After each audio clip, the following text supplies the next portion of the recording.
Muito bem-vindos a mais um vídeo aqui no canal Léo Jesus para trocarmos ideias sobre São Paulo Futebol Clube. É isso que procura, um canal com responsabilidade e opinião verdadeira sobre o tricolor paulista. Já se inscreva no canal ativando as notificações e se você já é da casa e quer apoiar este canal, verifique como aqui no Apoia-se fixado no primeiro comentário. Vamos começar com Baby, líder da principal organizada do São Paulo, a torcida independente, cobrou geral, cobrou Júlio Casares e pediu reforços. Abrindo aspas para o Baby, galera. Se não contratarem, nós vamos para a Série B. Se virem para contratar 4, 5 jogadores para 2025. Vocês estão preocupados com política. Nós vamos embaçar em todos vocês. Respeite o São Paulo Futebol Clube.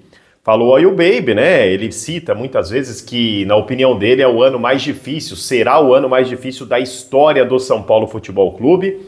E ele entende que o São Paulo precisa de jogadores cascudos para evitar a queda para a Série B. Já deixa nos comentários se você concorda com o Baby. Eu concordo, sim, em tese, mas é assim, cascudos, mas eu tenho muito medo do que a diretoria possa entender como cascudo e trazer jogadores velhos e sem velocidade. Para mim, hoje o time do São Paulo precisa de vida, precisa de explosão, precisa literalmente de jogadores rápidos que dê uma dinâmica diferente. Para mim, o time do São Paulo é muito lento. Então eu olharia até mais para a parte técnica do que exatamente para a parte de jogadores cascudos, tá? Mas se for experientes, né, e tiverem aí velocidade, eu concordo na íntegra com o Baby. Ele também cita as demissões, né? Ele gostaria que saíssem do São Paulo. Ele cita muito Belmonte, Rui Costa, Chapecó, Muricy, toda a diretoria. E aqui eu também concordo com o líder da Independente, o Baby. Só que eu adicionaria uma questão. A cobrança para o Casares, ele pede para que o Casares faça isso. O meu ponto de vista, eu adicionaria o seguinte: que o Casares fosse junto, que o Casares renunciasse à presidência do São Paulo. Acho que seria um bem hoje para o tricolor e também um bem para Júlio Casares. Deixa nos comentários o que você achou dessa declaração do Baby. E o São Paulo está de olho sobre a situação do Beraldo, porque saiu lá nos jornais europeus que o jogador teria pedido para deixar o PSG. Ele alega que gostaria de participar mais de jogos mais importantes. As matérias dizem também que o PSG entende a situação do Beraldo, acata, vai tentar procurar um outro zagueiro e topa negociar o jogador mediante a 30 milhões de euros. E o que o São Paulo tem a ver com isso? Hoje o tricolor tem aquele percentual de mecanismo solidário, né, por ter sido um dos clubes reveladores, e o São Paulo ficaria com 2% deste valor. 30 milhões de euros, gente. A gente está falando aí de, deixa eu pegar aqui, até fiz a anotação, ó, 195 milhões de reais aproximadamente, ou seja, o São Paulo ficaria com perto de 4 milhões, né? Nesse cenário, 3,9 milhões de reais, e para o São Paulo, né, qualquer valor seria bem-vindo. Então, só uma informação, se o Beraldo sair do PSG, uma grana entra para o São Paulo, claro que se for uma negociação em termos de vendas, e o valor estipulado seria 30 milhões de euros, tá? Vamos falar agora da situação do Hernan Crespo. Agora é um bate-papo mais técnico e tático sobre o São Paulo. Vamos resenhar, eu quero muito a sua opinião. Deu para perceber já, primeiro com a questão do jogo contra o Flamengo, e pelo que o Crespo fez de escolha, e também informações internas aí de treinamentos do São Paulo.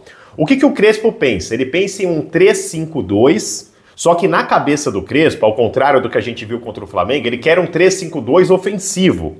Ou seja, eu acho que o Crespo vai ter bastante dificuldade. Outra situação que acho que terá uma dificuldade tão grande ou maior, o Crespo quer um São Paulo trabalhando a bola desde lá de trás. Mais ou menos o estilo Fernando Diniz. Não fiquem aí, né? Pelo amor de Deus, Diniz não. Mas tô falando estilo, gente. Guardiola, Fernando Diniz, aquele estilo de sair tocando com qualidade desde lá de trás. Vamos começar pela questão do time dinâmico.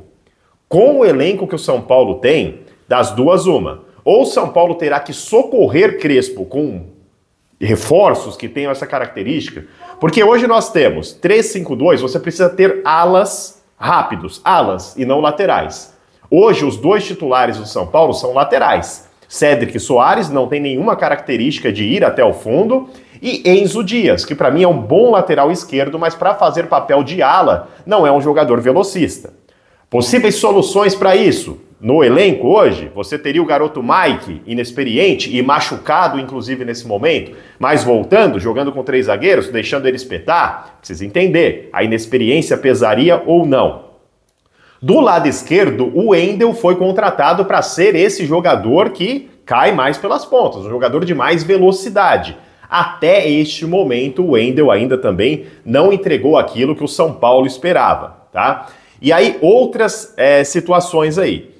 Você tem que ter, nesse time mais dinâmico que o Crespo quer, o meio-campo armador, ele precisa ser, na característica, alguém que tenha também velocidade. Além de criatividade, velocidade. O cara do elenco do São Paulo hoje, que até então também não entregou, seria Oscar, que não tem esta característica. Solução caseira? Trazer o Lucas Moura para essa posição, não tem aquela criatividade daquela bola diferente, mas é alguém que carrega com velocidade. E aqui nós temos também que contar como que voltará e quando voltará Lucas Moura. E aí você espetaria como um segundo atacante alguém de velocidade, que aí pode ser Ferreirão, Ferreirinha, pode ser Luca, né? Enfim, aí você vai ter outras opções ali, mas colocar um segundo atacante de mais velocidade. Então, gente, o que o Crespo quer, eu trouxe aqui algumas soluções caseiras, mas eu tenho certeza que não deve ter satisfeito você, também não me satisfaz. Se o Crespo quiser um time 3-5-2 mais intenso, não combina hoje, na minha opinião, com o elenco que tem o São Paulo. O São Paulo terá que contratar jogadores. E aí, por falar em pontas, acreditando aqui, a informação é do Nicola. O Nicola trouxe que Kevin Andrade, jogador venezuelano de 20 anos do Fortaleza, teria sido oferecido ao São Paulo. Fui verificar a questão do contrato dele, vai até 2028, tá? Chegou há pouco tempo no Fortaleza, enfim, mas o que o Nicola disse é que seria um empréstimo até o final do Campeonato Paulista do ano que vem e que o empresário teria dito ao São Paulo que haveria liberação sem custos, né? Empréstimo sem custos, porque não está lá no plano do Vojvoda, e que o São Paulo teria que pagar só salário. Ainda segundo o jornalista, este nome será avaliado por Hernan Crespo, que se der o aval positivo, o São Paulo topará e fará o negócio. Não conheço bem o jogador, tá? Então seria leviano da minha parte dar uma opinião tática e técnica quando não conheço. Eu não fico aqui fingindo que conheço tudo. Não tenho a mínima ideia, gente. Não acompanhei o jogador no Fortaleza, tampouco lá na Venezuela. Cara, se for bom jogador, mas aí não serviu pro Fortaleza, sei lá, mas não vou julgar dessa maneira. Mas se for bom jogador, ok, traz pro São Paulo. Só que ele precisa ser consideravelmente melhor do que o Luca, do que o Ferreira, né? São jogadores que já estão aí no São Paulo. Porque assim, 20 anos, gente, aí tem os meninos nossos, que a gente investe forte em Cotia, para não utilizar e contratar um jogador venezuelano do Fortaleza que lá o Vojvoda não quis. Então se for, cara, algo para resolver, para ser titular, aí sim, aí você deixa os meninos como opção. Se for para ser mais um menino de opção, aí você valoriza o que tem em casa. Eu tô raciocinando aqui em um momento onde o São Paulo não tem dinheiro para nada, né? Ainda que esse viria gratuitamente, mas não é só o dinheiro que gastaria, é o dinheiro que deixa de ganhar. Porque você vai valorizar, por exemplo, nesse cenário, um jogador que pertence ao Fortaleza, ou você valoriza o Luca, por exemplo, que pertence ao São Paulo. É um jogador que já demonstrou muito potencial, né? Então, se for um cara que vai performar muito melhor que o Luca, por exemplo, beleza, você traz. Se não, cara, é aposta como é o Luca, a gente aposta em casa, até pela questão financeira do clube, né? Pelo menos é assim que eu penso. Respondendo comentários aqui no nosso quadro, valeu pela resposta. Deixa eu pegar o primeiro que vai aparecer aí na sua tela. Do nosso querido presida, Henrique Bolsas Neto, ele falou o seguinte, ó. Com esse time, a luz no fim do túnel, infelizmente, será a Série B. Ele deixou um valeu de R$2. Muito obrigado, presida. Enfim, do jeito... Acho que com o time, assim, opinião, tá, presida? Com o time não, mas do jeito que tá jogando, eu concordo contigo. Vamos ao próximo aqui. É o Celso, que é o Celso Basola, né? Ele tá falando, a paz acabou, o São Paulo voltando no Brasileirão. Valeu, deixou um valeu de R$5. Da mesma maneira que o Edmir também deixou um valeu de 5, mas o Edmir não deixou nenhuma mensagem. Vamos ao próximo, ó. Ricardo Monticelli, valeu. Ele tá falando de um outro vídeo que a gente comentou sobre a Leila lá. Léo, a Leila é uma excelente presidente, porém precisa entender que o Palmeiras não foi campeão e temos o direito de zoar, sendo que a rivalidade sempre vai existir. É sadio, é esporte e não mata ninguém. Mas ela está certa em dizer que o Palmeiras está em um excelente momento, porém precisa ter humildade também, pois o mundo dá volta, não dá voltas, ele capota. Somos prova disso, abraços. E infelizmente nesse momento estamos capotados mesmo, né? Por incompetência, né? O mundo dá volta, mas ele também, viu? Ele favorece quem tem competência. Quando o mundo deu a volta e a gente estava lá em cima, é porque tinha competência lá em cima também. Tá entendendo o que eu tô querendo dizer? Hoje o mundo capotou para nós, é porque temos pessoas que capotam o São Paulo, infelizmente. Deixa o seu valeu também, de preferência com a sua pergunta para a gente responder no próximo vídeo, né? Nos próximos vídeos. E sempre pode perguntar o que quiser, até coisa descontraída aí, tá?